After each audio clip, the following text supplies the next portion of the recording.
La Sociedad Española de Radiodifusión presenta... Ser... ¡Viva la radio! Podcast. Siempre. Israel ha disparado hoy en la Franja de Gaza contra población civil desarmada. Esto no es novedad, no es la primera vez, pero lo de hoy es especialmente repugnante y salvaje, porque se trata de gente que estaba corriendo desesperada a recoger comida de un convoy de camiones de ayuda humanitaria. Resultado, más de 112 personas muertas y 700 heridas.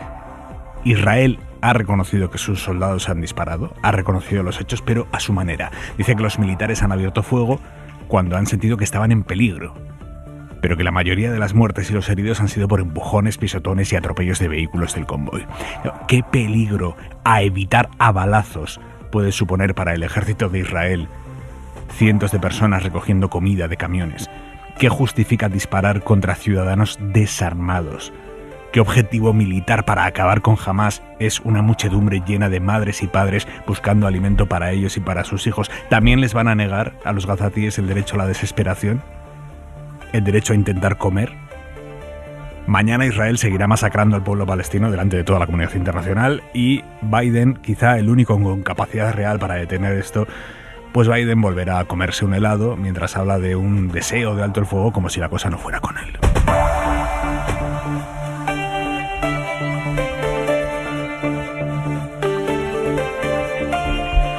Es jueves 29 de febrero, en la mesa del análisis esta noche Daniel Bernabé, ¿cómo estás? ¿Qué tal? Buenas noches. Lucía Méndez, buenas noches. Hola, buenas noches. Y Carlos Cue, muy buenas noches. Hola, buenas noches. Vamos ya con la decisión del Tribunal Supremo que le abre una investigación penal por terrorismo a Carles Puigdemont y vamos ya también con la última hora del caso Koldo. Ábalos niega haber intermediado entre los empresarios de la trama y el gobierno de Baleares para que Baleares dejara de reclamarles a los empresarios la devolución de varios millones de euros, que es algo que el juez describe en el sumario del caso.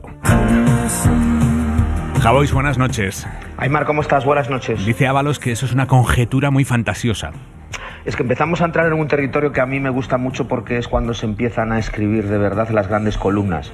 Hasta ahora predominaba la tragedia, pero poco a poco, como siempre en la historia de España, empezará a ganar la comedia. Y en la comedia siempre tienen mucho protagonismo las casualidades. Esas fotos de Ábalos con Koldo García en un restaurante, Ábalos las ha resuelto diciendo que ha sido una casualidad.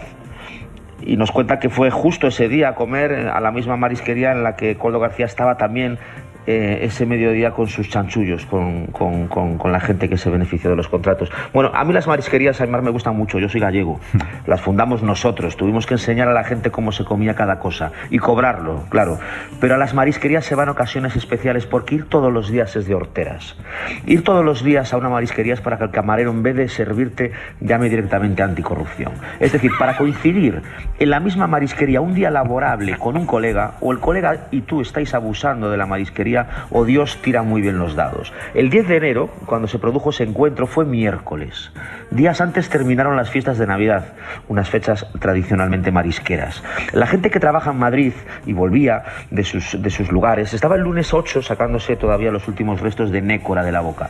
Y lo que nos tenemos que preguntar es por qué ese miércoles 10 dos grandes amigos se encuentran de casualidad con nécoras en el plato. Yo sé que la luz, el foco tiene que estar donde tiene que estar, pero no hay que olvidar las luces indirectas, porque a veces las luces indirectas nos dan aún mucho más luz que la luz central. Un beso, Javois, hasta mañana. Un bico, chao.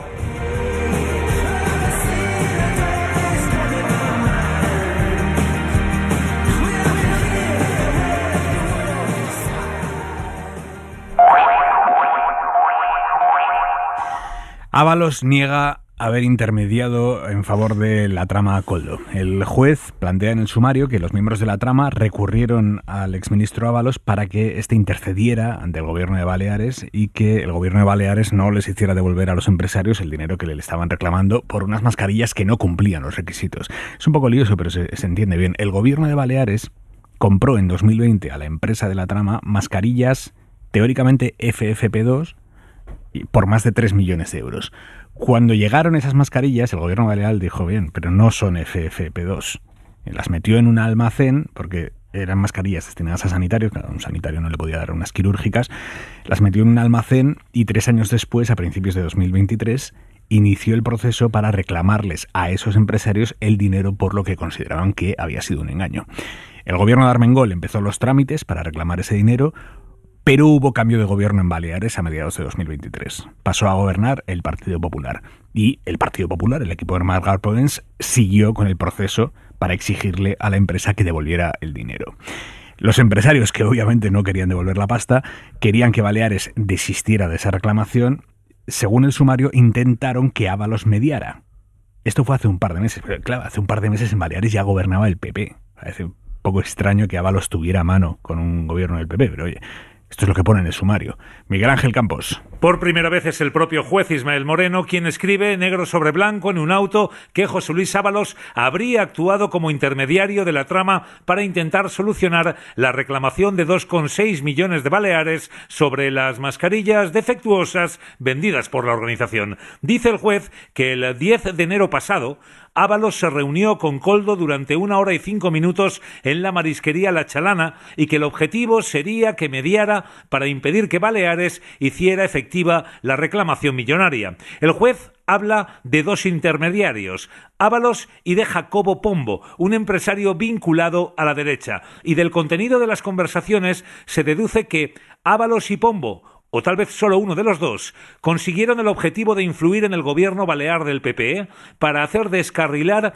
el expediente que activó el ejecutivo anterior de la socialista Francina Armengol con el objetivo de conseguir la devolución del dinero por parte de la trama. Después de las supuestas mediaciones, Koldo García llega a afirmar al corruptor Juan Carlos Cueto que lo de Baleares está más que hecho literal en referencia a la extinción del expediente de devolución del dinero. Le han preguntado a Ábalos en 4 esta tarde sobre esa reunión o bueno, sobre ese encuentro con Koldo en la marisquería esta y dice, es literal, ni de coña intercedió por la trama ante el gobierno de Baleares, ni de coña. ¿Pero qué pasa? ¿Que yo también sirvo de interlocutor con el Partido Popular de Baleares?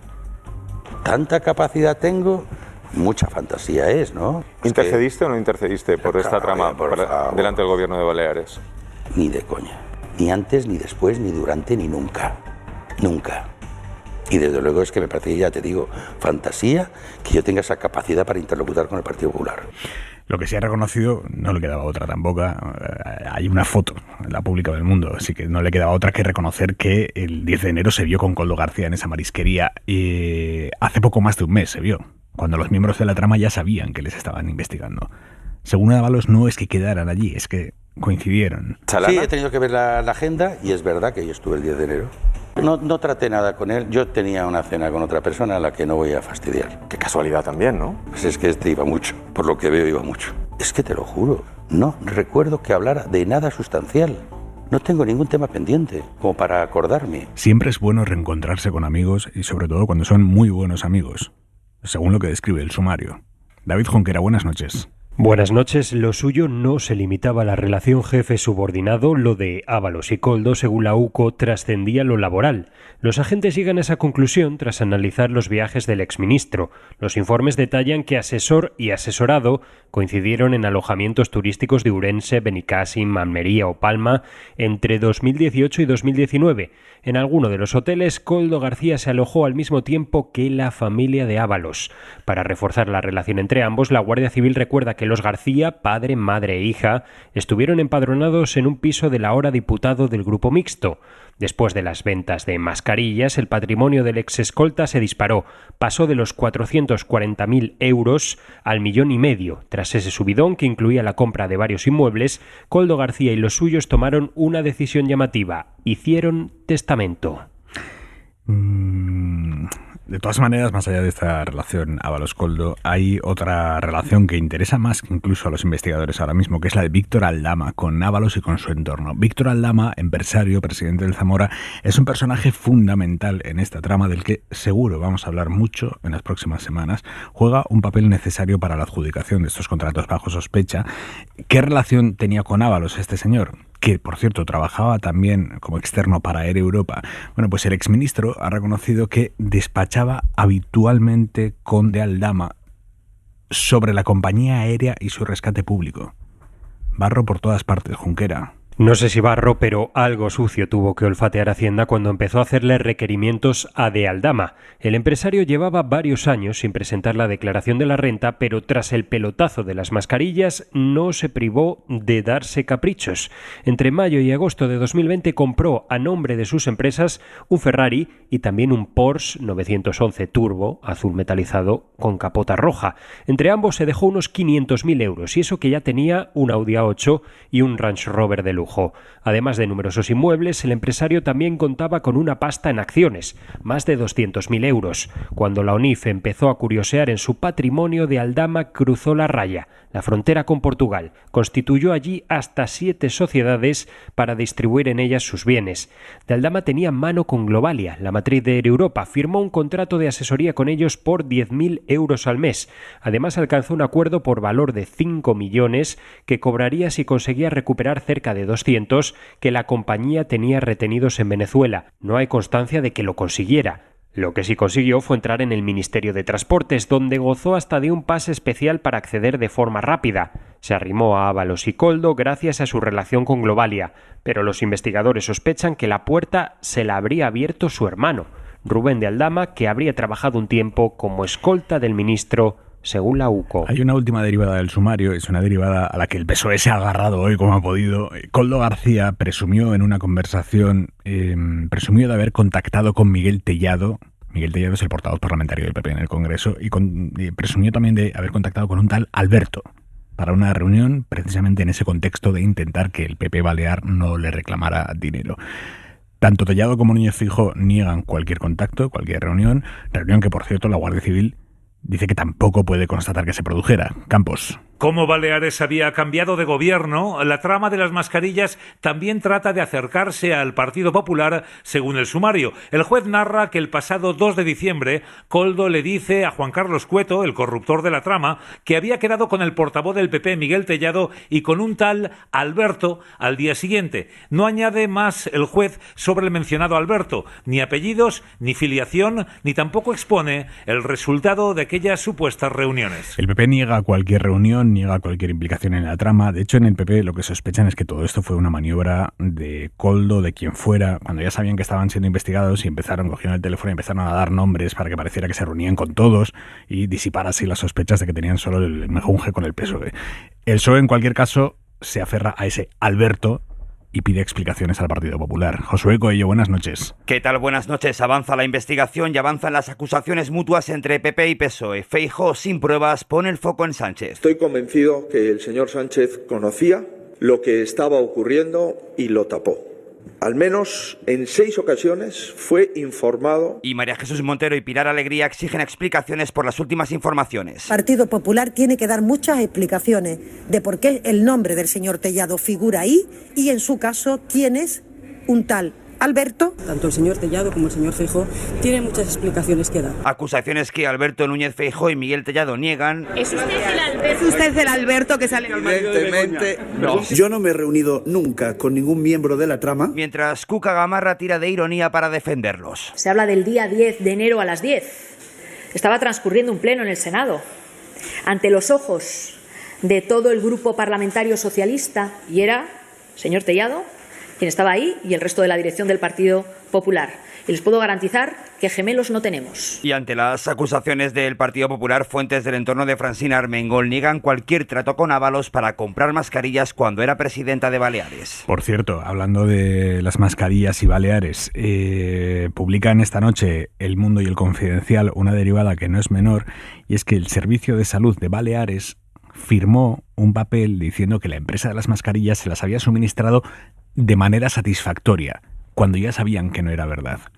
2 meses antes de esa firma, en ese papelito diciendo no, todo bien, sabían que las mascarillas recibidas no estaban bien, no eran las que habían comprado, pero a pesar de eso firmaron ese documento el subdirector de compras del Servicio de de Salud de Baleares firmó ese documento, un documento que teóricamente le valió después a la trama para seguir consiguiendo contratos públicos durante la pandemia. Isabel Villar. El certificado lo firmó el que entonces era subdirector de compras del Servicio de Salud de Baleares, Antonio Mascaró, para ratificar que la empresa Soluciones de Gestión les había suministrado la partida de mascarillas de manera satisfactoria, según pone en el documento, y sin tenerse conocimiento a fecha de hoy de ninguna incidencia. La fecha en cuestión era el 12 de agosto de 2020, ese día se expidió el certificado y es clave porque 2 meses antes, en junio, el Gobierno había ordenado la retirada de esas mismas mascarillas por las que habían pagado 3.700.000 euros. Las retiraron después de que el Centro Nacional de Medios de Protección advirtiera de que no cumplían los requisitos de una FFP2, que eran las que el Ejecutivo Autonómico había comprado.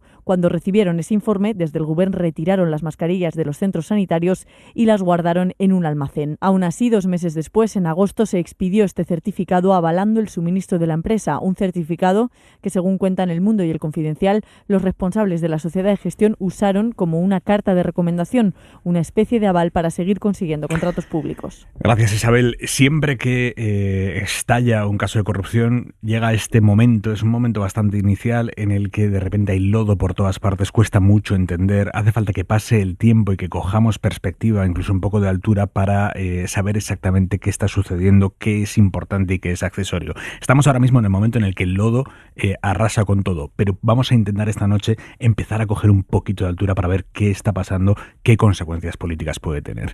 Carlos Cue, empiezo por ti. Bueno, consecuencias políticas ya está teniendo, nada menos que ha caído o le han intentado sacar del Congreso, aunque él se ha quedado en el grupo mixto, un referente del PSOE como José Luis Ábalos. Yo creo que esta consecuencia ya es fuerte de por sí y creo que el gobierno lo está pasando muy mal. Es evidente que el gobierno está sufriendo porque es el primer gran escándalo de corrupción de este gobierno, que además, esto es muy importante y es decisivo, llegó al poder echando a un gobierno que definió como corrupto con el argumento de que había una sentencia que era la sentencia del caso Gürtel. Esto es decisivo porque es fundacional. Sánchez ha dicho esto en no sé cuántas ocasiones, se lo he escuchado yo, digo, es un elemento central de su política, la idea de él vino a limpiar la corrupción, y es cierto que la corrupción dejó de ser un problema para los ciudadanos, eso ha bajado de una manera sustancial y por tanto pues es un problema muy serio de gestión. Además ha salido mal la gestión porque la idea inicial era que Ábalos dejara el escaño, no lo ha querido dejar. Pero dicho eso, como ya efectivamente se está instalando, empieza a salir, como en estas fases iniciales de la corrupción, empieza a salir nombres por todas partes, vinculaciones por todas partes, distintas administraciones, empresarios vinculados a un lado, empresarios vinculados al otro. Pues hoy ha sido un día raro en el Congreso, muy raro en el Congreso, en el que Miguel Tellado ha tenido que estar defendiendo: yo no tengo ninguna relación con esto, yo no estoy ahí, yo no tengo nada que ver. Acabamos de escuchar al propio Feijóo diciendo: yo no soy el Alberto. En fin, lo sustancial del caso sigue donde estaba. Que es lo sustancial del caso, resumiéndolo muchísimo, es unos contratos de mascarillas que sustancialmente, con algunos defectos, pero sustancialmente, según la Fiscalía y según todos los que lo han mirado, están razonablemente bien hechos. Las mascarillas llegaron, el problema de Baleares es real, pero no fue una estafa como la del Ayuntamiento de Madrid, que es que les estafaron de libro, les mandaron nada, les tuvieron que volver a mandar y se llevaron 7 millones de euros y están denunciados por estafa. Aquí no hay denuncia de estafa. Básicamente lo que hay aquí es unos contratos donde se gana muchísimo dinero, porque en pandemia muchísima gente ganó mucho dinero legalmente, y lo que pasa es que todo indica que le han pagado bastante dinero a un empleado público en ese momento como Koldo García, y eso estalla, eso revienta todo, y eso hace que no sea comparable porque el gobierno intenta comparar con el escándalo de Isabel Díaz Ayuso, que para mí sí es un escándalo relevante políticamente, pero no había delito. Y aquí hay delito, y esto es lo que lo convierte en algo muchísimo más complicado de gestionar, porque hay un proceso judicial en el que van a seguir saliendo cosas. Yo esta mañana estaba hablando con Ábalos un buen rato, y él dice, efectivamente, él insiste mucho en que si ves el informe, él insiste mucho en que los policías están tirando por elevación cosas, están haciendo suposiciones muy difíciles de argumentar, como el hecho de que Ábalos sea un intermediario para convencer al gobierno balear de que deje de reclamar ese dinero. Todas esas cosas las vamos a tener que ir aclarando en los próximos días. Va a ser complicado porque los jueces van mucho más lentos que la prensa y nosotros vamos a ir más rápido y queremos saberlo todo rápido, pero el caso sigue siendo, el elemento central del caso sigue siendo Koldo. Esto es el punto central de todo este caso, es Koldo García llevándose dinero por un contrato público que salió razonablemente bien. Eso va a ser muy difícil que el gobierno lo levante. Lo que está tratando de hacer el gobierno es, señores, nosotros hemos hecho todo lo que hemos podido. ¿Qué habría pasado hoy? Yo he hablado con bastante gente hoy que decía, ¿qué habría pasado hoy si no le hubiéramos pedido, que hay gente discutiendo eso, y el propio Ábalos discute eso, qué habría pasado hoy si no le hubiéramos pedido el escaño a Ábalos? ¿Qué habría pasado hoy jueves? ¿Qué estaríamos diciendo en los medios si Ábalos siguiera siendo diputado del PSOE porque nadie le había pedido el escaño? Yo creo que, bueno, han intentado cortar ahí. Vamos a ver si eso vale, ¿no? Lucía. Ha dicho Carlos que hoy ha sido un día raro. Yo creo que ha sido un día terrible. Porque ha habido un momento en la mañana, si uno era periodista, ¿no? o político, que de repente es como si se hubieran salido del armario todos los demonios, ¿no? Y se hubieran esparcido por nuestro ambiente. O sea, se han llegado a decir unas cosas muy excéntricas esta mañana. Se han llegado a pedir explicaciones muy excéntricas, tanto el PSOE como el PP. Cada uno a su manera para tirar, claro. A ver, es sorprendente. Claro, vosotros igual sois muy jóvenes y no, a lo mejor no habéis... Cada vez menos, Lucía, bueno, cada sí, vez pero a lo menos. mejor y además hemos leído. No, pero bueno, yo me acuerdo del año 93, por ejemplo. Me acuerdo cuando detuvieron a Correa, por ejemplo. Es decir, estas tramas se sabe cómo empiezan, pero nunca se sabe cómo acaban. Estas tramas, además, es curioso porque siempre tienen el mismo modus operandi. Esta gente... de momento sabemos lo de los coches de lujo, pero faltan los relojes. Ya veréis cómo salen los relojes. Patek Philippe, seguro. O sea, es que son todos iguales. Es decir, todos hacen lo mismo.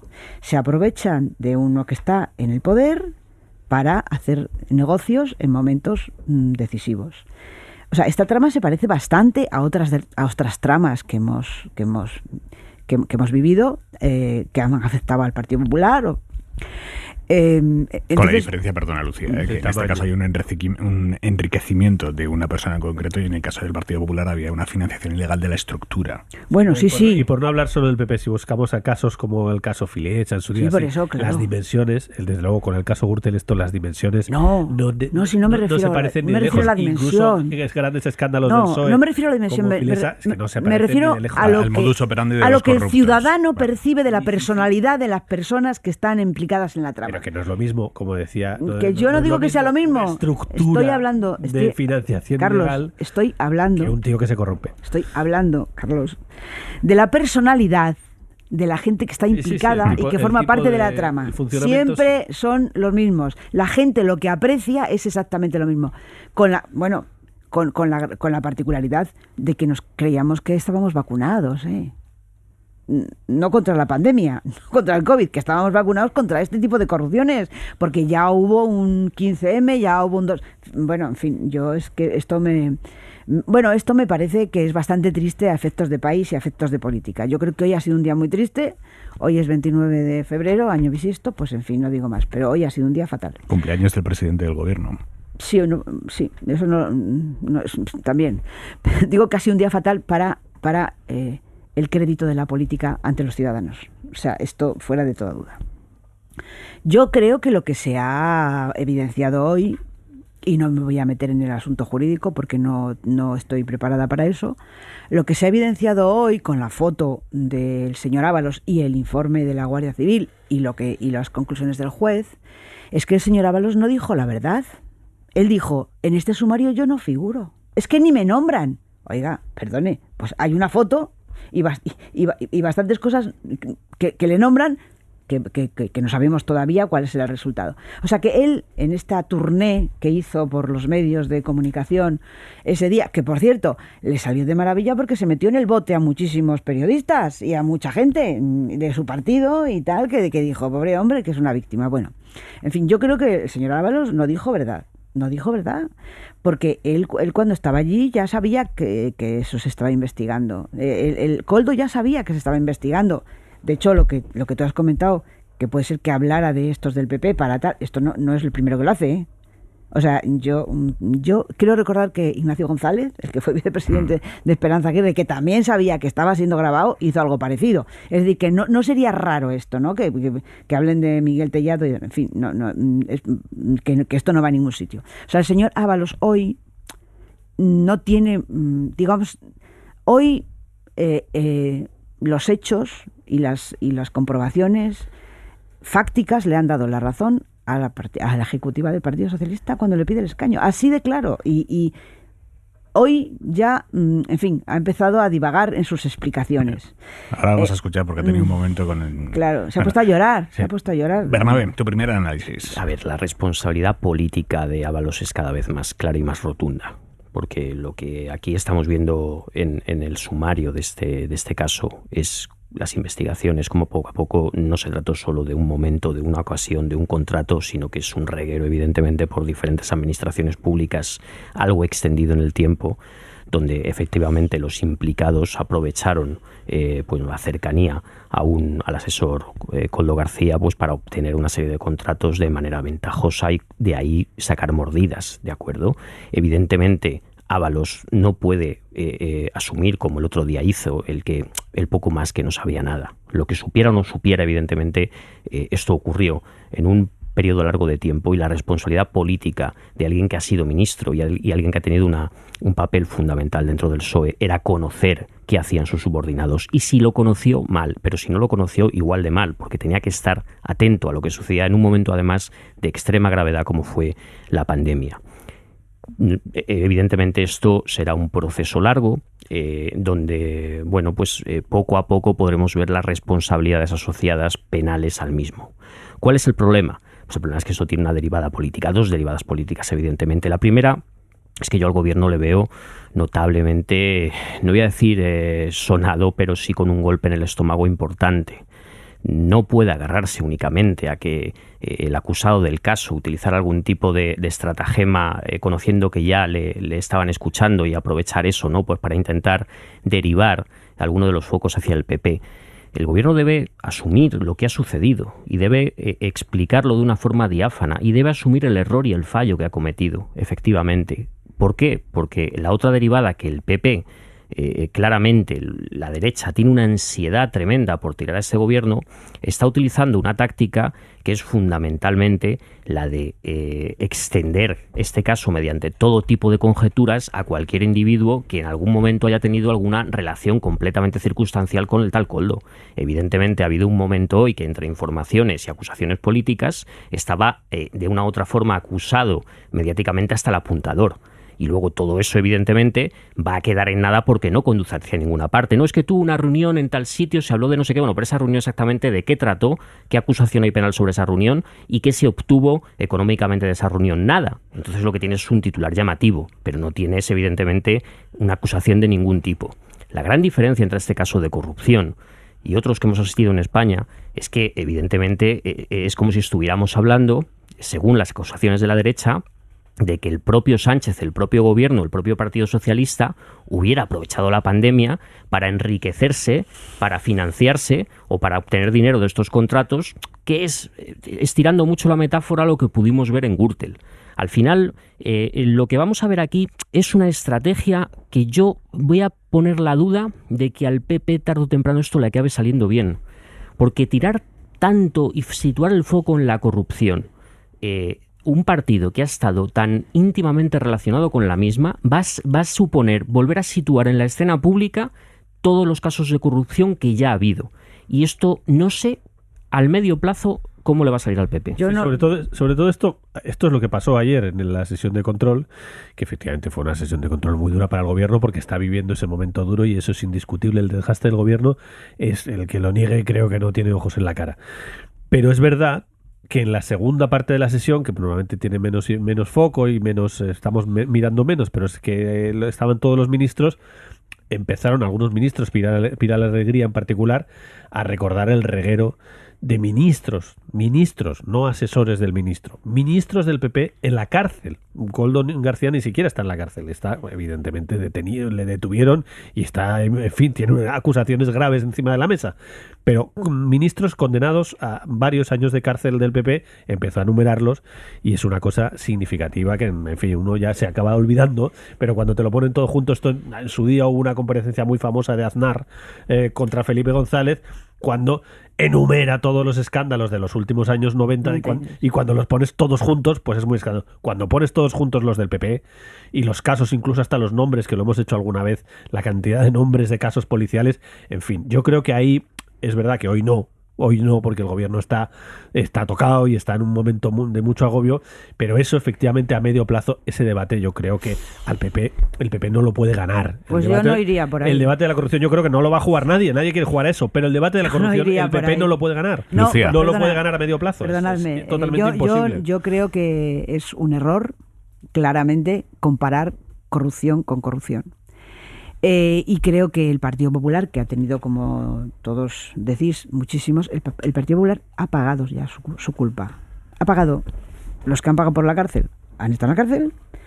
Y quiero recordar que el Partido Popular ha asumido la mayor de las responsabilidades políticas que nadie puede asumir, porque el Congreso echó al presidente del gobierno. El Congreso estableció que el presidente del gobierno, Mariano Rajoy, era responsable político de la corrupción y, por tanto, le echó del gobierno. No se me ocurre mayor forma de asumir una responsabilidad política. Es decir, eso no es asumir una responsabilidad, de que te echen, Hay una pequeña diferencia. Asumir la responsabilidad política es decir, me voy porque asumo la responsabilidad política. No, me refiero que por supuesto que le han hecho pagar lo que le pidieron. Ya, pero da igual que la haya asumido. Es igual. Él no la quiso asumir, se la hicieron pagar. Por eso digo, pero hay una diferencia muy notable. Pero da igual. El resultado es el mismo. Es decir, esto es historia. Quiero decir, ahora mismo en el Partido Popular por ejemplo, no hay nadie. La CDU, que fue un caso muy significativo, Helmut Kohl, por presión de Angela Merkel en su momento, con una tensión tremenda, Helmut Kohl deja la presidencia del partido y asume la responsabilidad política, y Angela Merkel consigue que es historia. Es distinto. Estoy diciendo que Lucía. Espera, termina Lucía. Estoy diciendo, la corrupción de Gürtel y las tramas del Partido Popular es historia. Ahora mismo el Partido Popular está en unas manos de unas personas que no tienen nada que ver con esas tramas.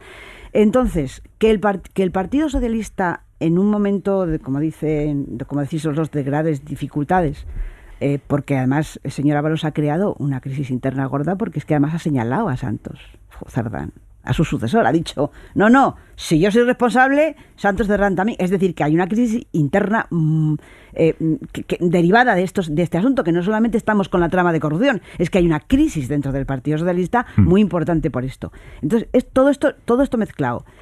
Si el Partido Socialista cree que recordando la trama de Gürtel va a eludir, o digamos, va a tapar, o nos vamos a fijar menos, o vamos a cerrar los ojos, o vamos a mirar para otro lado, que no, Lucía, de verdad lo digo, Bernabé, de verdad, yo creo Daniel que se Bernabé. equivocaría gravemente. Daniel Bernabé. Tienes mucha razón, Lucía, en lo que dices, en que el PP pagó un precio político, eso está claro. La cuestión fundamental es que en el proceso de transición del PP tras la moción de censura y la llegada de Casado y lo que sucedió luego, el PP no hizo en ningún momento un proceso de reflexión pública en torno a la corrupción que había vivido o que había sido protagonista. La situación fue que el PP se situó en medio de diferentes tramas de corrupción muy importantes, porque su disposición política, la misma, tenía que ver con un modelo económico que en este país se planteó en torno al crecimiento del ladrillazo de una forma descontrolada y cómo los servidores públicos acabaron siendo prácticamente facilitadores de esa corrupción.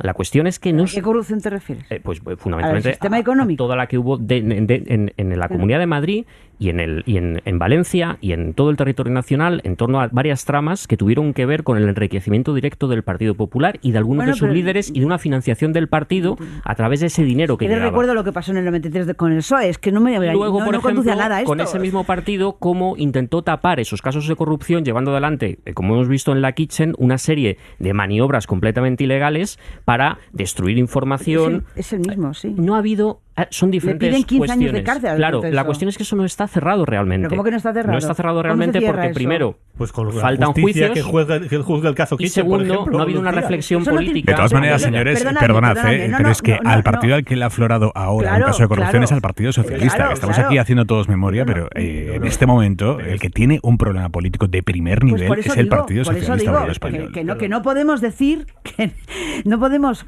poner el foco en el Partido Popular cuando el problema lo tiene el Partido Socialista. Y además, te digo una cosa, no es verdad esto que estás diciendo, Daniel. Que no es verdad. Que el Partido Popular no hiciera una reflexión política. Yo no recuerdo que Casado y su dirección hicieron una reflexión profunda sobre el asunto, pero te dejo que lo ilustres. Perdóname.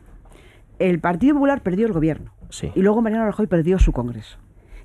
Y Pablo Casado fue muy duro con la corrupción del Partido Popular y echó a María Dolores de Cospedal cuando ni siquiera estaba imputada, ni procesada, ni nada. Es decir, es que no es... Pero bueno, como dice Aimar, es que estamos hablando de la historia, hablamos de la historia, pero no me parece que podamos hablar de la historia teniendo lo que tenemos encima de la mesa, la verdad. Bueno, déjame, historias en la que se ha metido Ábalos esta tarde. Más que historia, es un jardín. Le ha preguntado Risto en 4 por su última conversación por WhatsApp con Koldo García. Y ahí Ábalos ha empezado, ¿no? Que si le he bloqueado, que si he borrado, he vaciado, pero no he borrado la conversación de WhatsApp. Ha empezado así. Ahora que tienes el móvil aquí, ¿tú podrías decirme cuándo es el último mensaje que tienes entre tú y Koldo? De WhatsApp. Ahora mismo no.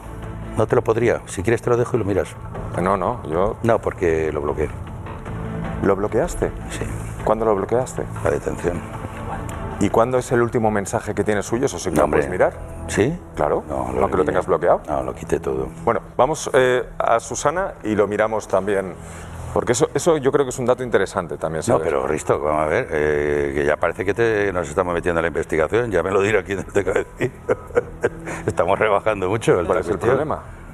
Pues que todo eso es materia de investigación. Ese es el problema. ¿Tu móvil ahora es materia de investigación? Todo lo que pueda decir sobre los detalles que me estás planteando. Así ha empezado y después ha ido a más el asunto. ¿Cuándo fue tu último mensaje con Koldo García a través de WhatsApp? Ahora es que, en serio, que no lo puedo ni mirar. Pero si lo has bloqueado, se puede mirar. Sí, pero ¿tú sabes de esas cosas? Sí, dame. Dame, yo... Deja algo para la justicia, hombre. Sí, que nos estamos ya metiendo mucho. Respetemos a la justicia. Pero mirar un WhatsApp es respetar a la justicia, no es respetar a la justicia. Sí, no, solo te digo el cuándo, no te digo el contenido de ese mensaje. Nos derivamos, nos metemos ya en un... ¿Por qué no me quieres dar la fecha? ¿Qué ocurre con esa fecha? No, es que no lo sé. Bueno, pues lo miramos. Lo he quitado todo.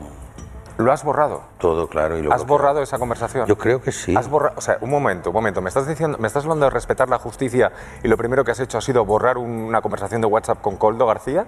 Pero eso puede estar ahí. ¿Me acabas de decir que lo has borrado? No, pero no he vaciado nada. No he vaciado nada. Lo he eliminado, pero no he vaciado nada. ¿Perdón? Que son dos cosas distintas. Son dos procedimientos distintos en esto. ¿Pero está ahí o no está ahí? Sí, estará seguramente. Pues mira la fecha. Lo bloqueado, que no lo voy a hacer. ¿Por qué? Pues porque no estoy... Porque en un tribunal. Deja algo para el tribunal. Sí. No, es decir, está muy bien hablar de todas las cosas y tal, políticas, reacciones, humanas, pero las cosas que tengan que ver con una instrucción judicial yo no me voy a meter. Pero tú eres consciente que no revelando solo esa fecha, que al fin y al cabo es un dato de una no lo fecha, sé, será por ahí por lo que te digo. Estás levantando muchas suspicacias. Pues me da igual, pues si las suspicacias ya están todas. Oye, ahora que trabaje la justicia. Dejémosle. Bueno, por ahí ha ido esta entrevista que es verdad que en ocasiones lindaba con el interrogatorio. Es que ¿cómo se titula el programa, Aimar? ¿Cómo se titula? Todo es mentira. Ese es el programa. O sea, Ábalos ha ido a un programa que se titula así. Pero a ver, es que Ábalos es colaborador de ese programa. Hoy ha dicho que deja de pero lo que digo es que, en fin, no sé si una persona de la personalidad política de Ábalos puede ir a dar explicaciones a un programa que se llama Todo es mentira. Bueno, ojo. Es una situación complicada porque Ábalos, no sé hasta qué punto, el otro día le veíamos muy seguro de sí mismo, con unas capacidades dramáticas importantes, pero según vayan pasando los días yo no soy tan seguro que no quiera desaparecer. Eso es. Hoy ya ha dicho que esta era la última entrevista televisiva, el último plato que iba a pisar. Sí, efectivamente. Yo creo que antes de ayer dio la sensación de que iba a estar constantemente yendo a los platós. Ayer fue a varios con mucha tranquilidad. Hoy, bueno, ya te digo, esta mañana hemos hablado con él en El País un rato y ya nos ha comentado que efectivamente iba a ir a Todo es Mentira por la tarde, porque tenía el compromiso, porque él es colaborador de ahí y demás, pero que como que ya lo dejaba. Yo creo que efectivamente cuando se van conociendo más detalles del sumario, que es verdad, Ábalos, yo cuando esta mañana estaba hablando con él, lo que dice es: no hay nada que me incrimine directamente. Bueno, pero el que ayer no decía eso. Pero exacto, decía que no había nada. Que no había nada de nada. Bueno, él sostiene que no lo sabía, pero bueno, en cualquier caso dice: no hay nada que me incrimine directamente, pero políticamente, y esto es lo relevante, porque lo que sea, la decisión que se ha tomado, yo ahí, lo siento, Lucía. Perdona, un segundo, pero es que si Ábalos ayer llega a saber lo que decía el del sumario, sería un escándalo. Claro, es que no puede saberlo. Es que no tendría por qué saberlo. No tiene derecho a saberlo. Pero efectivamente no tiene derecho a saberlo. Como es un escándalo. Pero su colaborador ya sabía que estaba siendo investigado. Sí, pero una cosa es que esté siendo investigado y otra cosa es... Bueno, ya sabía que le estaban siguiendo. Eso lo sabían desde el 28 de noviembre. Que este es un punto escandaloso de todo esto. Cómo esta gente sabía desde noviembre que algo había. Efectivamente, y bueno, porque les siguieron y les debieron ver y en fin, estas cosas. Pero lo que quiero decir es que Ábalos no tiene derecho a saber, y sobre todo no tiene derecho a saber lo que iba a hacer el juez, que es decir, como en un auto, decir que puede haber sido un intermediario. Eso no lo podía saber Ábalos. Hoy lo ha puesto y lo niega con este argumento, que bueno, es un argumento atendible, decir cómo iba yo a intermediar con un gobierno del PP de Baleares. Pero al margen de eso, y en esto lo siento, Lucía, pero yo no estoy en absoluto de acuerdo con lo que has dicho antes, en absoluto de acuerdo, y partiendo de la base de que, por supuesto, este es un caso fundamentalmente del gobierno del PSOE, es el que tiene que asumir la responsabilidad, y hacer y tú más no le va a salvar. Eso en absoluto. Pero una cosa es que hacer y tú más no le va a salvar, y es una estrategia que ya hemos visto otras veces que es fallida, porque lo que hay que hacer es resolver. Y otra cosa es que en la batalla dialéctica que se está produciendo, porque la hemos vivido esta mañana, sobre la corrupción, yo sostengo que el PP no tiene espacio para ganar, y sostengo además que lo que tú dices de que el PP ha asumido la corrupción, ha asumido las consecuencias políticas, no. Asumir las consecuencias políticas es el lunes en la ejecutiva del PSOE decir: efectivamente tenemos un problema, hacemos una comisión de investigación y al que ha sido nuestra secretaria de organización le pedimos el acta aunque no tiene nada. Pero eso es asumir responsabilidades políticas. Pero, Carlos, no, Lucía, lo vivimos. Ha echado a mucha gente también del gobierno. Después de meses. Bueno. Meses. Bueno, vale. No, es que es distinto. Vale. Después de meses, oye, sabemos, tú y yo nos acordamos lo que pasó con Bárcenas. Los meses que estuvieron sin echarlo, y cuando lo echaron, le echaron. Que aquella reunión la hemos contado tú y yo con bastante detalle. Desde luego yo en El País la recuerdo bien aquellas crónicas. Se comprometió Rajoy para que Bárcenas aceptara, que figurara, porque era mentira, que figurara que había sido echado, se comprometió a sueldo íntegro. De ahí vino la indemnización en diferido, todo aquella. Sueldo íntegro. Secretaria. Pues nada, vamos a seguir hablando. Chofer. Si queréis, podemos seguir todo el programa, ¿eh? Lucía, precisamente... Yo me sé el tema, Precisamente, lo sabemos tú y yo igual. Lo sé bastante. Lo que te quiero decir, precisamente porque sabía que no quiero que me acuses de eso, he empezado diciendo... No, porque... Bueno, no me acuses. Que quede en el aire y la idea de que yo... No. He empezado diciendo: este es un caso del PSOE. Este es un caso del gobierno del PSOE, lo acabo de decir. Es un caso que tiene que asumir el gobierno del PSOE. Digo, en la batalla dialéctica en la que se produce, el PP tiene agujeros muy importantes. Casado, cuando intentó vender la sede de Génova para efectivamente asumir responsabilidades... Pero eso es un disparate. Bueno, te parecerá un disparate, pero Casado lo dijo como... Bueno, a mucha gente se lo pareció porque no querían hacer ese proceso. ¿Dices que para combatir la corrupción hay que vender la sede de Génova? Me parece que estoy diciendo que simbólicamente una sede vendida en B es importante, y además le quitas un argumento al rival, porque lo que ha hecho esta semana el PSOE, y yo estoy de acuerdo en que el y tú más no le vale, en eso estamos de acuerdo, pero esta semana lo que que ha hecho el PSOE es decir: nos están diciendo eso desde una sede comprada en B. Efectivamente, creo que simbólicamente, sí creo que las dimensiones a las que llegó el caso del PP me pareció una maniobra que era defendible, vender la sede. Si quieres podemos decir cómo reaccionó Felipe González a la corrupción. Fatal. Nunca se cerró. Por eso digo, ¿a qué conduce eso? Pues que Felipe González nunca cerró ese tema. Y efectivamente acabó con él destrozado en las elecciones por no cerrar ese tema. El gobierno pensaba que ya no podía ponérsele peor la semana, coge el Tribunal Supremo y abre una causa penal por terrorismo a Carles Puigdemont, en una semana en la que el gobierno tiene que negociar con Carles Puigdemont acerca de la ley de amnistía. En contra del criterio último de la Fiscalía, el Supremo investigará a Puigdemont y al otro aforado involucrado en la causa de Tsunami, que es Rubén Wagensberg, un diputado parlamentario catalán de Esquerra, los va a investigar dentro de la causa por terrorismo porque considera que hay una pluralidad de indicios de que Puigdemont tuvo un dominio funcional del hecho, liderazgo absoluto, autoría intelectual y asunción de las riendas en los movimientos de Tsunami Democratic. Es la plataforma que dirigió las manifestaciones, algunas violentas, tras la sentencia del procés. Pedro Jiménez. El Supremo abre causa por un delito de terrorismo a Carles Puigdemont y a Rubén Wagensberg y devuelve el resto del caso Tsunami al juez de la Audiencia Nacional, Manuel García Castellón. Dice la sala que las protestas que se desataron en Cataluña después de la sentencia del procés fueron actos violentos. El bloqueo del aeropuerto del Prat, los ataques a musos y policías son delitos graves de terrorismo callejero. Acciones, dice la sala, con un diseño perfectamente trazado y con unas finalidades claramente definidas que propugnan la violencia como método de participación política y realizan actos que, por su forma de ejecución, pueden desencadenar gravísimas consecuencias.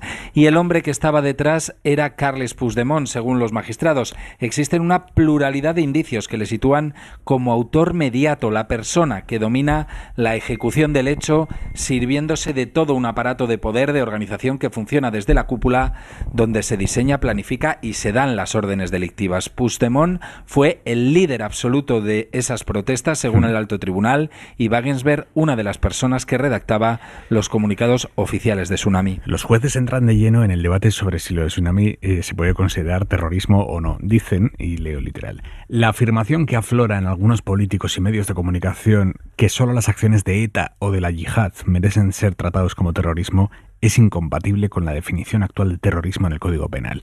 Dicen, el terrorismo no es ni puede ser un fenómeno estático, sino que se amplía y diversifica de manera paulatina y constante en un amplio abanico de actividades, por lo que el legislador penal democrático, en la respuesta obligada a este fenómeno complejo, ha de ir ampliando también el espacio penal de los comportamientos que objetivamente han de ser considerados terroristas, y la propia jurisprudencia ha de seguir esa evolución y acomodarse en su interpretación a esta realidad social del tiempo en que aquellos preceptos penales han de ser aplicados. O sea que, básicamente, el concepto de terrorismo para los jueces del Supremo es algo que evoluciona o que muta a medida que lo hacen las sociedades y sus realidades. Esto es lo que nos ha dicho hoy el Tribunal Supremo en su auto.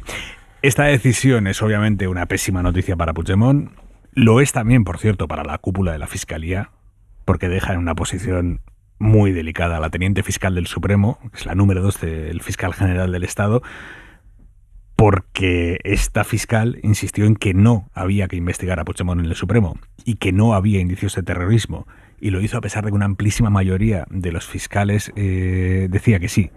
Ella tenía la última palabra, corrigió a los fiscales de sala, defendió que la Fiscalía dijera que no había que investigar a Puigdemont, y ahora los jueces dicen, muy bien, gracias, pero sí vamos a investigar a Puigdemont en el Supremo, lo vamos a investigar porque hay indicios de que estuvo detrás de los delitos de Tsunami. Así que pésima noticia para Puigdemont, pésima noticia para la Fiscalía General del Estado, pésima noticia, veremos también si para el Gobierno y el PSOE, por los efectos que esta decisión del Supremo pudo tener en la tramitación de la ley de amnistía. El jueves que viene termina el plazo para acordar la ley de amnistía entre el PSOE y Junts o quien sea que esté negociando. ¿Hasta qué punto este paso que da el Supremo de vincular a Puigdemont con delitos de terrorismo y decir que lo va a investigar en el Supremo puede dificultar que Junts entre en la tramitación parlamentaria de la amnistía? Pues sorprendentemente hemos estado, la primera pregunta que nos hemos hecho todos es esa y nos hemos pasado todo el día en el periódico trabajando en esta posibilidad, y sorprendentemente la información que nos llega, obviamente todo siempre es de aquella manera porque es una negociación en proceso y nadie sabe cómo acaba, pero la información que nos llega por los dos lados es que no va a parar esa negociación y que incluso al contrario, que esta decisión, que por otra parte era de alguna manera esperada, porque después de lo que habían hecho los fiscales de sala y el ambiente que hay en el Supremo y tal, no ha sido tampoco, es espectacular como noticia, pero no ha sido una gran sorpresa para la gente que está en el ajo de esto, y los negociadores esperaban una decisión así. Y lo que nos han comentado, insisto, tanto de un lado como de otro, los compañeros que hemos estado trabajando de Cataluña y demás, es la sensación de que la negociación está blindada de alguna manera, hasta donde se puede blindar una cosa así, porque se pensaba que esto iba a ser así, y que la solución que estaban buscando, que parece que no está del todo lejos de llegar y se han acercado posiciones, va al margen de esto, que no va a pasar, para entendernos, lo mismo que pasó con el auto de García Castellón, que, casualidad, porque las casualidades de la justicia española son maravillosas, la justicia española determinó que empezó por primera vez, un auto dijo que Puigdemont podía estar implicado en terrorismo justo el día que se tenía que cerrar la negociación de la investidura, y justo cuando quedan 5 días para que se tenga que cerrar la ley de amnistía, casualidades, llega un auto del Supremo que dice que Puigdemont efectivamente es procesable por terrorismo. Yo creo que desde el punto de vista jurídico esto es complejísimo, yo no soy jurista y es muy difícil. También me recuerda mucho, yo tampoco era jurista entonces, pero ya mirábamos cosas, y me recuerda mucho a lo que pasó con la rebelión, que efectivamente había una unanimidad en el Supremo, todo el mundo lo veía clarísimo, todos los fiscales tenían clarísimo que aquello era rebelión, hasta que llegó el momento del juicio y de repente todo el mundo se olvidó de la rebelión y aquello era sedición. Y todos los que habían dicho que era traición a España, cualquiera que dijera que no veía la rebelión, que ya había jurista entonces que decía, de repente se callaron todos. Dijo, no, es verdad, es sedición. Bueno, pues esto me está recordando un poco aquel proceso, pero desde el punto de vista político, desde el punto de vista jurídico es muy complejo, pero desde el punto de vista político creo que es muy difícil, y esto hemos visto comparecencias de presidentes sobre este tema y tal, es muy difícil convencer políticamente a mucha gente en España, y sobre todo fuera de España, porque este es un debate que trasciende a España, es muy difícil convencer que el líder de Junts, del independentismo, uno de los líderes del independentismo, es un jefe de una organización terrorista, es jefe de terrorismo, y ha estado durante 4 años, la investigación no lo ha visto. Nadie ha visto que Puigdemont era el jefe de esta banda. Nunca nadie lo vio, hasta casualmente un mes antes de la investidura. Esto, insisto, jurídicamente será defendible o no, es muy complejo, pero políticamente es muy difícil de aguantar. Daniel Bernabé. No, yo creo que en España pues hemos aportado diferentes cosas al mundo, y una de ellas pues es nuestra fecunda tradición teatral. Tenemos capacidad de dominio de la escenografía, y eso se ve pues en nuestros jueces, que actúan pues de una manera en que todo va cuadrando a raíz de las necesidades políticas de determinada parte del arco político. Claro, a mí esto es que realmente me preocupa, y lo llevo diciendo ya creo en muchos programas durante mucho tiempo, como parte del aparato judicial de este país se ha independizado de las funciones que le corresponden y actúa de una manera que literalmente se tiene una capacidad de ponerse por encima de nuestro propio Congreso y su capacidad de negociar una serie de leyes, ¿no? ¿Cuál es el problema de todo esto? Que si nos retrotraemos, ¿cómo empieza todo esto? Cuando vemos en qué consiste Tsunami, ¿no? Es uno de los elementos, yo creo, en los que el independentismo mostró ya en su término final del proceso, porque esto sucede todo en 2019 a raíz de la sentencia en el Supremo sobre los líderes independentistas, la capacidad de movilización social. Es un movimiento político que muestra una capacidad inédita, diría, en Europa en los últimos 15 años de movilizar a gente. Son capaces, mediante una movilización distribuida, medios digitales, de conseguir colocar a mucha gente en la calle para que hicieran diferentes tipos de acciones de protestas que acaban derivando en unas protestas muy violentas que no habíamos visto en toda la década en Barcelona. Claro, efectivamente, esto recalca o es una diferencia muy grande con lo que significó realmente el proceso independentista catalán, donde fueron capaces de mover a mucha gente, pero de avanzar muy poco en lo que fue la independencia real de Cataluña, en la gestión de fronteras, en el tema económico, en el tema de defensa. Realmente asistimos a lo que al final vimos un proceso político netamente posmoderno, de gran capacidad de creación de narrativas, pero de nula capacidad política. Que todo esto, años después, mediante una investigación que ha durado durante 4 años, que ha asumido otras tramas como la de Bolo, que ha tenido la necesidad ineludible de que se presentaran partidos políticos como Vox, siendo acusación particular, para mantener la acusación de terrorismo y que así permaneciera en la Audiencia Nacional, acabe de esta manera.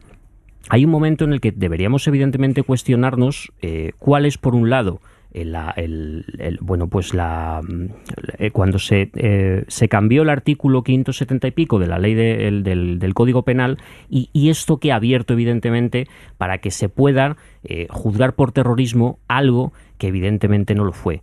¿Por qué? Porque esto sí va a sentar un precedente muy peligroso, que es que con estos mimbres, a partir de ahora, cualquier protesta medianamente organizada, que corte una calle, que tenga una capacidad de movilización grande, que digamos se sitúe en algún tipo de infraestructura, pueda ser utilizada, pues estos mismos mimbres para acusar de terrorismo a cualquiera que protagonice una huelga, por ejemplo. Lucía. Luego se amnistiará, ¿no? Harán lo mismo que con los independentistas, supongo, ¿no? Raramente. Ustedes tratarán. Raramente. Bueno, no sé si lo que estáis planteando, no lo sé, os lo pregunto. Si lo que estáis planteando es que como el presidente del gobierno necesita los 7 votos de Junts y Puigdemont exige ser amnistiado, además haciendo él mismo la ley, redactando él mismo la ley y su abogado, García Castellón y la Sala Segunda del Supremo tenían que cerrar el asunto sin más para favorecer la ley de amnistía, para permitir que haya un gobierno progresista. O sea, quiero decir... No, bastaba, Lucía, bastaba con que hubieran seguido la misma línea que en los últimos 4 años que no había metido a Puigdemont. Perdona, no hacía falta cambiar nada. Había un proceso abierto. Contra Puigdemont ninguno. ¿Vale? Lucía, no estaba Puigdemont. Puigdemont entra, que no. El informe de la Guardia Civil, pero el informe de Guardia Civil es de septiembre, por primera vez que no. Y además el informe, si te lo has leído, no menciona. Es que el informe no menciona a Puigdemont. Vamos a ver. Puigdemont aparece en esta causa. Sigue Lucía. Vosotros estáis diciendo que hay jueces que actúan por política. Y yo digo, si los jueces esos hubieran hecho lo que quiere Pedro Sánchez, ¿no actuarían por política? No, ¿verdad?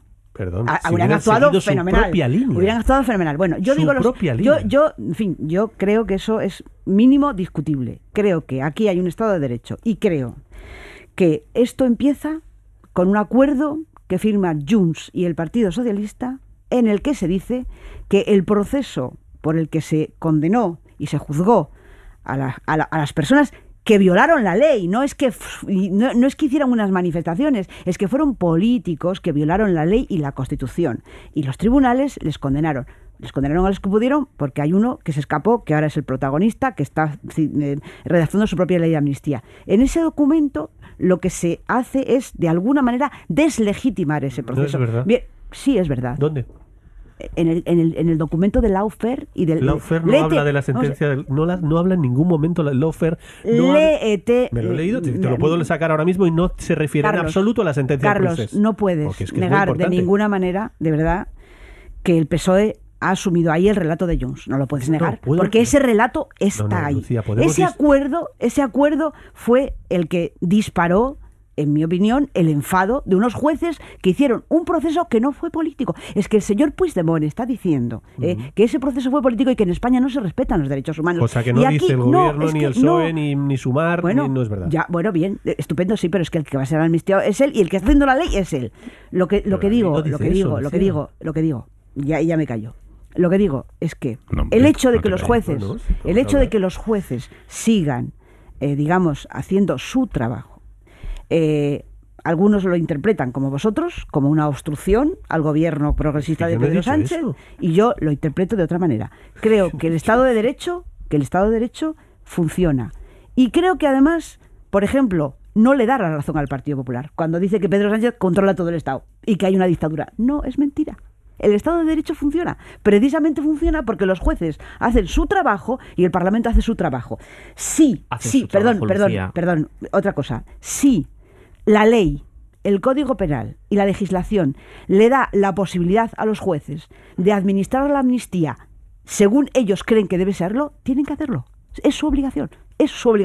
Que esto le crea un problema a Pedro Sánchez no es su problema. Daniel, no es problema de los tribunales. Y a mí, me atrevería a decir que lo que por un lado está la amnistía, la cuestión política, Pedro Sánchez, Puigdemont, y eso es un tema que te puede parecer enormemente grave y me parece muy bien. Pero yo voy al otro, que es cómo se están comportando determinados jueces de altos tribunales en este país. Y es un tema, créeme, del que no es sencillo hablar, porque evidentemente, dependiendo de lo que se diga y cómo se diga, es una situación complicada. es difícil asumir, efectivamente. A mí me parece la gravedad del asunto cuando yo de repente leo un auto como el de hoy y leo, por ejemplo, que los extintores tienen el mismo poder de capacidad que un explosivo, por ejemplo. Es decir, hay una serie de conjeturas en ese auto, hay una serie de suposiciones, hay una serie de empujes que hemos visto en el proceso que está llevando adelante García Castellón, que es muy difícil de asumir que eso se hiciera si no estuviéramos en el momento político en el que estamos. Vamos a poner que hubiera perdido las elecciones el Partido Socialista y vamos a poner que Puigdemont siguiera fugado allí y no se estuviera negociando ninguna ley de amnistía. Permíteme que dude que este proceso hubiera llegado hasta donde está llegando. Te aseguro. Permíteme que lo dude, porque me parece que es empujar algunas veces de una manera narrativa lo que estamos viendo todos que sucedió y que conocemos, cómo se utilizaron las multitudes. Evidentemente que hay que investigar si aquello fue el nivel de violencia, el nivel de implicación política. Eso es una cosa, y otra muy diferente, el recurrir a determinados tipos penales para obtener una serie de consecuencias políticas. Porque ¿por qué justo el terrorismo? ¿Por qué no estamos hablando de otro tipo de cuestiones que sí son las que pasaron? Porque saben que el terrorismo es muy difícilmente amnistiable y de tal forma no se llegaría al acuerdo y se arruinaría la legislatura. Es que esto es lo que estamos viendo. Los jueces tienen algún interés en que se arruine la legislatura. Evidentemente que sí. En que no salga la amnistía, claro, es evidente. Porque es parte de un aparato del Estado que está completamente emancipado de sus funciones. Los jueces tendrían que hacer otra cosa para que vosotros dijerais... No, es que particularmente García Castellón lo ha dicho en público. Claro, es que lo ha dicho. No quiere la ley de amnistía. No Esto lo hizo en un acto público en octubre, creo recordar. Déjame un poquito, por favor. De verdad, deja un poquito hablar. Digo, no, que Carlos, por favor. Vale, perdona. No digas deja hablar. Habla tú, pero vamos. No eres la persona adecuada. Vale, adelante. Adelante, Lucía. No, que te digo que precisamente lo de los jueces no es discutible, que están contra la amnistía un sector muy importante de los jueces. No solo lo ha dicho García Castellón públicamente, hubo manifestaciones a la puerta de los juzgados vestidos con toga en contra de la amnistía.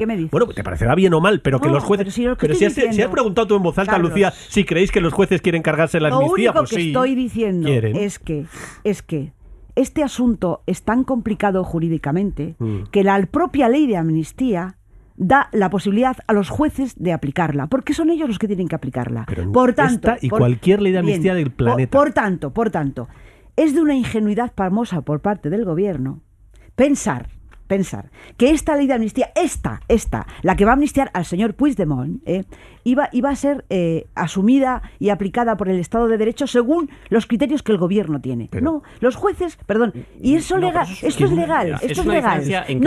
Por ejemplo, el Tribunal Constitucional analizara la ley y dijera a las partes que no son constitucionales, eso es una cosa. Y otra muy diferente es que una parte del aparato del Estado se emancipe de sus funciones y busque... ¿Cómo que se emancipe? Pero si están ejerciendo sus funciones, Daniel. Y busque unas consecuencias políticas para impedir que nuestro Congreso, que está elegido en unas elecciones, sea incapaz de llevar adelante una ley. Perdón. Los jueces no están impidiendo que haya ningún acuerdo. El no acuerdo es porque Puigdemont quiere quitar el terrorismo de la amnistía. Puigdemont no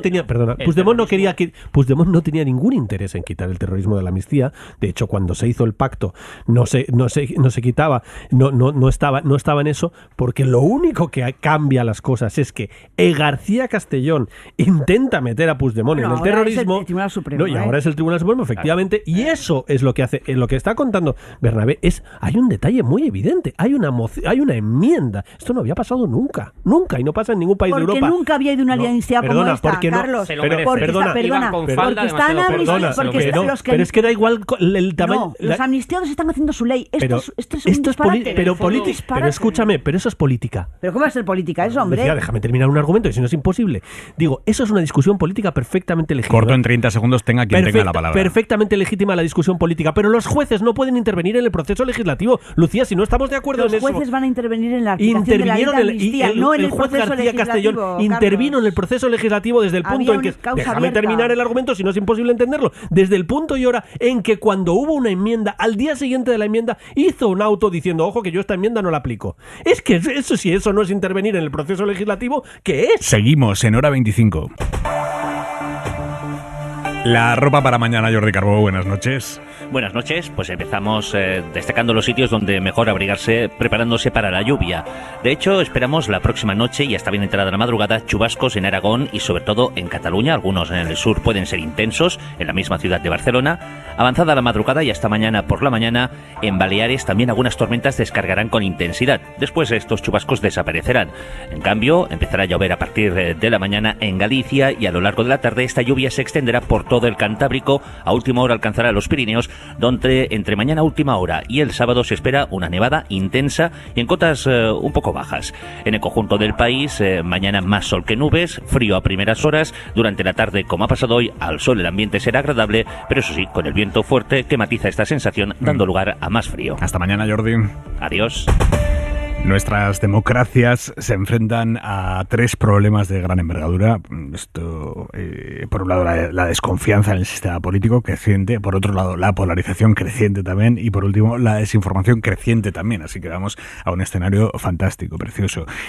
Para que estas tres realidades no vayan carcomiendo la calidad de la convivencia, que esto es fundamental, la plataforma Ampliando Democracia ha presentado hoy un manifiesto promovido por 15 organizaciones de la sociedad civil.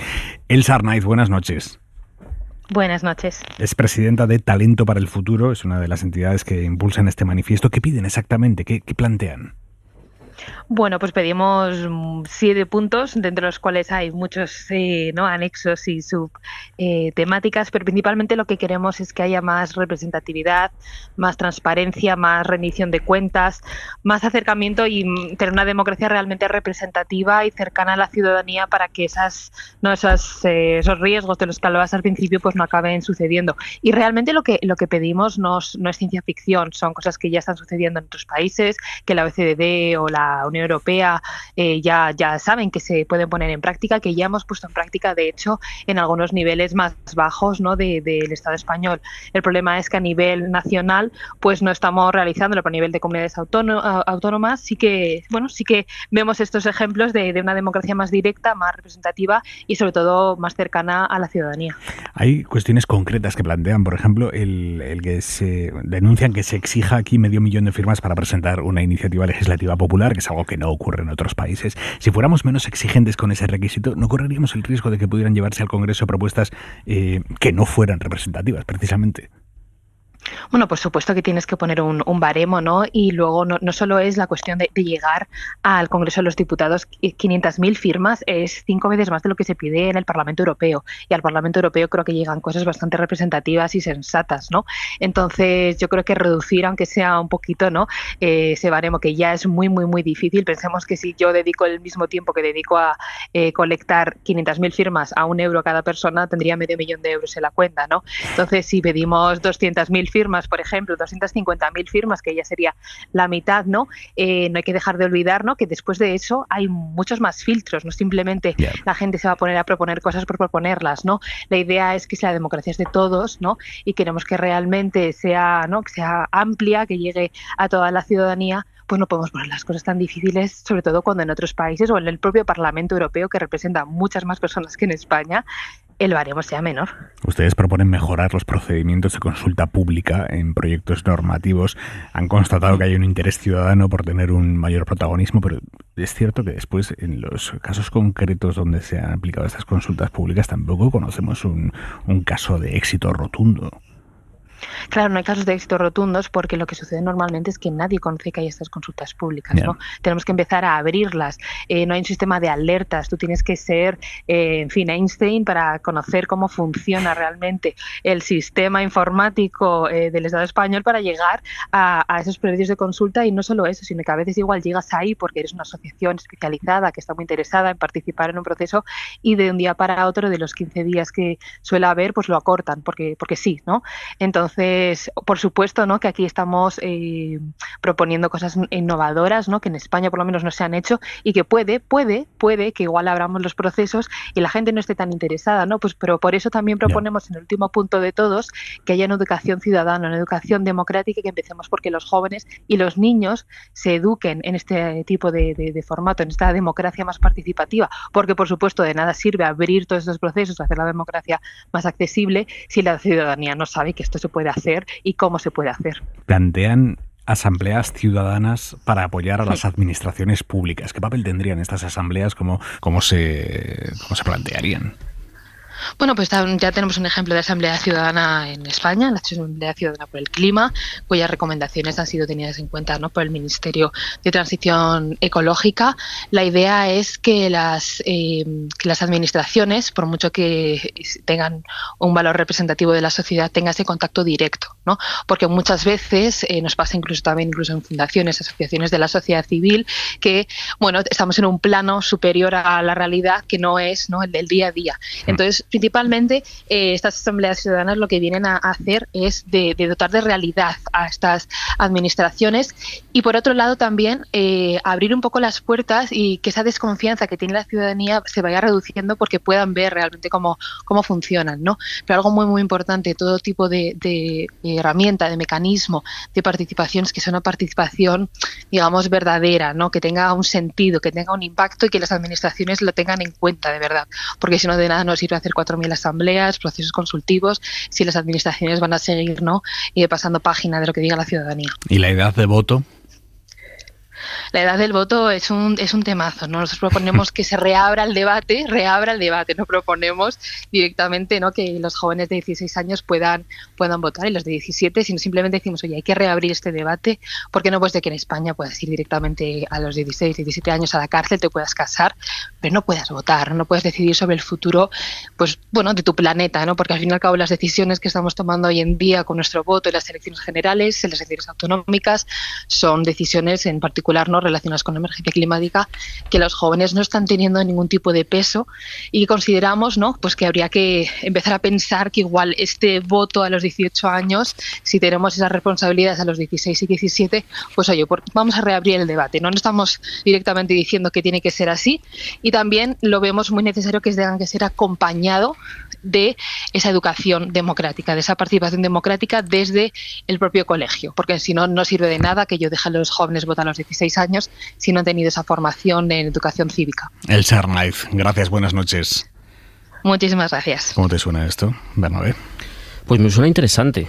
Lo que plantea Elsa Arnaiz es sin duda alguna contar con una democracia más participativa que consiga incluir a unos jóvenes que evidentemente están en un momento y en una situación donde parecen ser en determinadas ocasiones expulsados fuera de lo que son las capacidades decisivas, ¿no?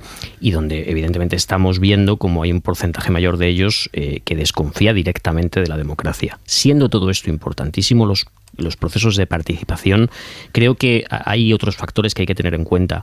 Uno, hacer una democracia que sea más efectiva en la consecución de derechos sociales. Es decir, en este país lo estamos viendo, por ejemplo, con la vivienda, que es un derecho constitucionalmente tasado y con el que directamente tenemos un problema generacional enorme.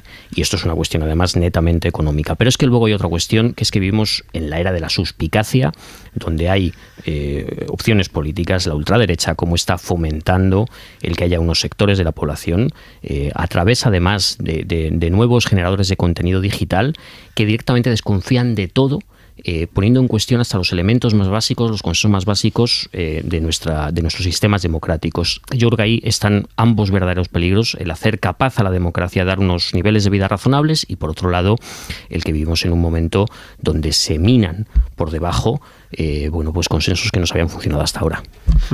No, es un debate interesantísimo y muy, muy discutible, porque efectivamente el voto a los 16 años en España se ha planteado muchas veces y en algunos países se ha hecho. En Argentina, por ejemplo, se ha hecho el voto a los 16 años, no vota mucha gente, hay mucha abstención entre los 16 y los 18, porque además allí no lo han hecho obligatorio, como si es a partir de 18, pero los votos se han visto en las últimas elecciones, el voto de 16 y también el de 18, digamos, la gente más joven ha votado masivamente y efectivamente, como dice Bernabé, y está bastante estudiado en Argentina, ha votado así masivamente por Milei, muy masivamente por Milei, que ha votado mucha gente por Milei también de 40 y 50 y 60, obviamente, pero ahí tiene un porcentaje fortísimo, precisamente porque la población más joven, clarísimamente, la población sobre todo adolescente, clarísimamente su referente es absolutamente las redes sociales, sus referentes son donde la ultraderecha en todo el mundo, pero particularmente en Argentina,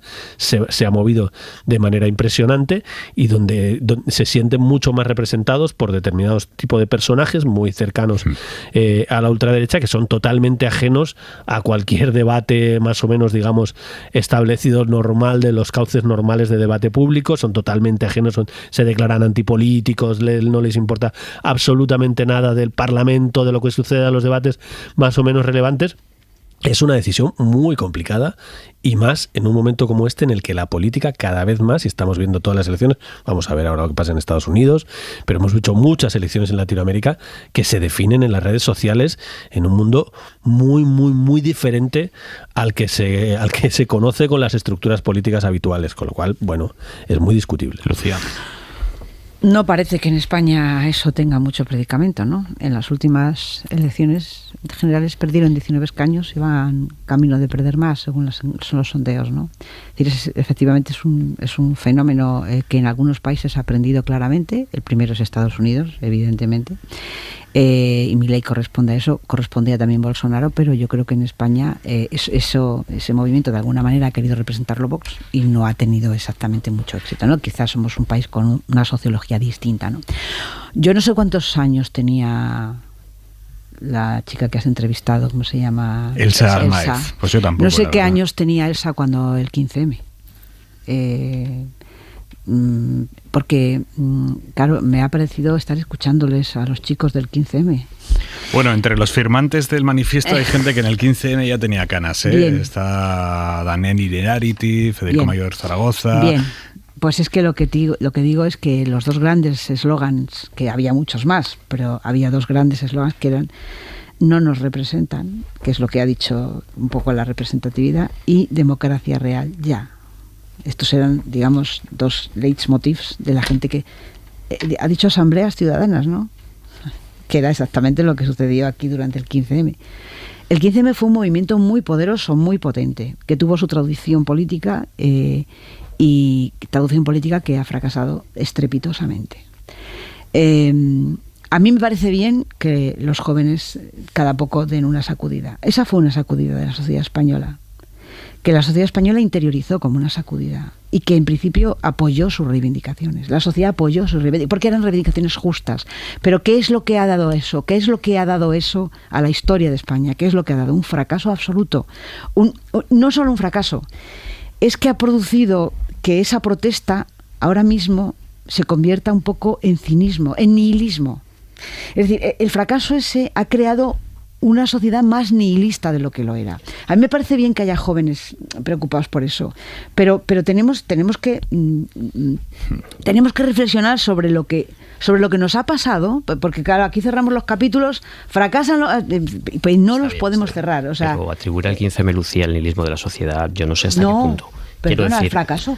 En 14 años es muy interesante lo que comentas. Al fracaso del 15M. Bueno, el fracaso es su éxito, quiero decir, pero que atribuir justo a ese movimiento social los problemas que tenemos ahora, creo que a mí me resulta difícil de entender. Pero ¿En qué sentido? Perdona, no me has entendido. En 14 años el mundo ha cambiado tanto que lo que hace en aquel momento del 15M era una expresión, evidentemente, de queremos ser parte, queremos remover la política, queremos ser parte activa de este país. Ella ha dicho lo mismo. Ahora mismo, evidentemente, hay una situación que es, me atrevería a decir, completamente contraria, que es la de la antipolítica. Es decir, no creemos en absolutamente nada. Y esa situación no es solamente una cuestión individual de cada uno que lo siente. Yo creo que es una situación inducida por determinadas directrices políticas e incluso económicas para separar a la gente que debería protestar y conducirla a una situación de anemia personal. ¿Tú crees que los que encarnaron ese movimiento en el Congreso de los Diputados no tienen responsabilidad en eso? Pueden tenerla, me parece bien. En la depresión, pueden tener en parte de esa depresión, que ahora hay ahora. Pero no son responsables, por ejemplo, de la aparición en todo el mundo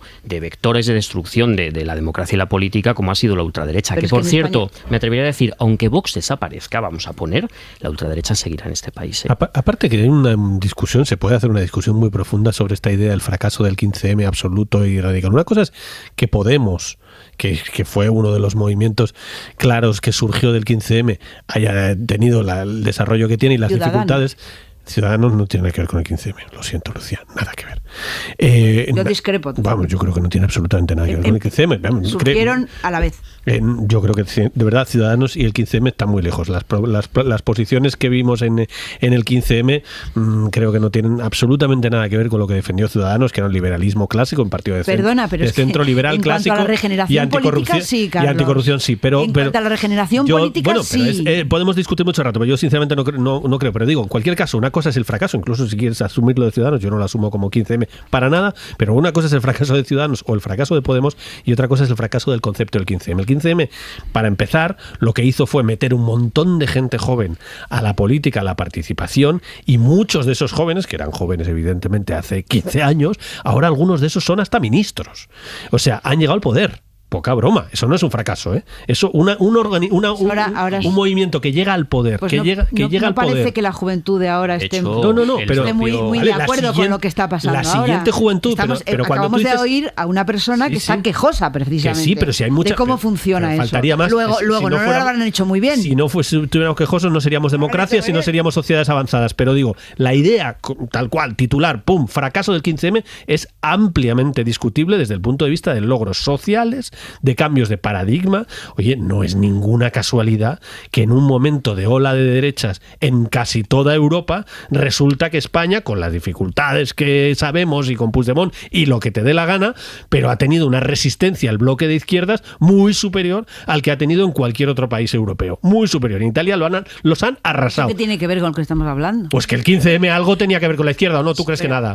¿Tú crees que no tenía ninguna relación con la izquierda el 15M? A mí la coyuntura política... No, la coyuntura política, los valores del 15M. Yo no he hablado de la coyuntura política. A mí, tú has dicho fracaso de 15M, la izquierda y la derecha no, da igual, izquierda y derecha. El 15M no decía ni izquierdas ni derechas, ¿en serio? Pero vamos a ver, Carlos. Estuvimos todos mirando el 15M, no tenía ideología el 15M. Perdóname, el 15M era muchas cosas. Sin duda, muy complejo. Era muchas cosas. Era una reflexión, además, muy apoyada por la sociedad, sobre la marcha lamentable y anticiudadana del sistema capitalista, ¿vale? Por tanto, muy de derechas no parece. Eso, bien, bueno... Digo, no sé, se me ocurre. Pero tenía otros componentes, que era la corrupción y la idea de la regeneración política. Eso es lo que ha fracasado. No ha habido regeneración política de ningún tipo. Sí la ha habido. Las ondas sísmicas que se inician en aquel momento, porque después del 15M ocurren otras muchas cosas. Hay 2 huelgas generales, hay unas marchas de la dignidad, son 5 años, un quinquenio del descontento, que tienen unas consecuencias políticas en este país enormes. Tanto es así que, por ejemplo, este PSOE y Pedro Sánchez no serían comprensibles en aquel momento. Pedro Sánchez nunca hubiera ganado las elecciones. No hubiera habido un gobierno de coalición progresista que no hayamos tenido en 80 años. Que todo aquello haya tenido o esté teniendo una serie de dificultades para alcanzar, digamos, lo que buscaba, se debe fundamentalmente en que también ha habido unas oposiciones muy duras, entre las que, por ejemplo, fíjate, está bien citar a Ciudadanos. Ciudadanos fue la respuesta de determinada parte del sistema contra el 15M, aprovechando determinadas matrices que estaban ya como centro del tablero político, pero evidentemente hubo una serie de financiaciones, de decir, oye, ¿cómo vamos a poner esto de aquí a allí? Al final la política consiste, la política me refiero a largo plazo, en una serie de fuerzas en lucha que van adoptando en determinados momentos temas que son de importancia capital para los ciudadanos. El gran problema que tenemos ahora, creo insisto, que la joven no ha hablado de nada de esto que estáis hablando. Es que en el momento actual esos temas están fuera de la agenda de la propia de muchos de los propios jóvenes, que directamente han echado por tierra las ganas, digamos, de participación que había hace 15 años, porque han sido abducidos por una serie de elementos digitales, así lo digo. Ahora mismo lo que hay metido en las redes sociales, en YouTube y los streamers, es desastroso. El daño que están haciendo a este país y a la juventud de este país. Hay una capacidad de destrucción, de mensaje, de utilización de cuestiones como las criptomonedas, de utilización del egoísmo. Estamos en un momento en que nadie se lo está tomando en serio el daño que están haciendo a la sociedad estos nuevos vectores digitales. Los padres nos tomamos este asunto muy en serio, se escribe muchísimo, leemos muchísimo sobre este asunto y desde luego a mí es una una de mis principales preocupaciones como padre, porque efectivamente este es un asunto decisivo. Los youtubers están teniendo capacidad de prescripción, algunos youtubers, porque hay muchos youtubers, hay youtubers brillantísimos y fantásticos y súper creativos y gente interesantísima como en todas partes, pero pues evidentemente hay algunos que están taladrando la cabeza. Además son tipos de 20 y tantos años hablándole a niños de 12, 13 o 15 y taladrándoles la cabeza con valores terroríficos. Me vais a perdonar, la representación política en España es una representación política que ha vuelto a los partidos tradicionales. Punto. Punto y 25. Todo eso de los youtubers, punto todo eso de los youtubers será cosa buena. 25. Joaquín Estefanía. La crueldad. Pasado mañana se cumplirán 50 años del ajusticiamiento del joven anarquista español Salvador Puig Antich. Hora 25 emitió ayer un programa extraordinario que se puede ver en podcast, en el que de nuevo se ponían en duda las causas del Consejo de Guerra que le condenó a la ejecución por ser el autor de la muerte de un subinspector de policía en el atraco a un banco. Pero el programa sobre todo destacó la crueldad de su ejecución en los últimos años del franquismo. El espantoso garrote vil. El garrote vil es un collar de hierro atravesado por un tornillo acabado en una bola. Al girarlo, causaba a la víctima la rotura del cuello. En muchos casos así se alargaba la agonía del condenado. Puig Antich no supo hasta el último momento cómo lo iban a matar. Cuando vio el garrote vil, solo pronunció: ¡qué putada! Aquel 2 de marzo de 1973 les fue aplicado el garrote vil a Puig Antich y a un preso común de origen alemán llamado Heinz Krebs, a quien nadie recuerda. Ellos fueron los penúltimos ajusticiados del franquismo. Los últimos fueron 5 militantes de ETA y del FRAP, aunque fueron fusilados. Es difícil encontrar otro monumento a la crueldad humana como aplicar en pleno siglo XX el garrote vil. En sentido contrario, en el programa conmueve la amistad y el acompañamiento a Salvador Puig Antich de su carcelero. Es de lo poco que hay de piedad en un caso espantoso. Punto y 25. Si se lo perdieron anoche, sepan que ese podcast al que tan generosamente se refiere Joaquín se titula El preso de la celda 443, la historia de Salvador Puig Antich. El preso de la celda 443 está ya en todas las plataformas de podcast. Nos vamos, Lucía Méndez, Daniel Bernabé, Carlos Cue. Un abrazo, amigos. Buenas noches. Descansen mucho. Hasta mañana. Hora 25 con Aimar Bretos. Cadena SER. 100 años de radio. Para no perderte ningún episodio, síguenos en la aplicación o la web de la SER, Podium Podcast o tu plataforma de audio favorita.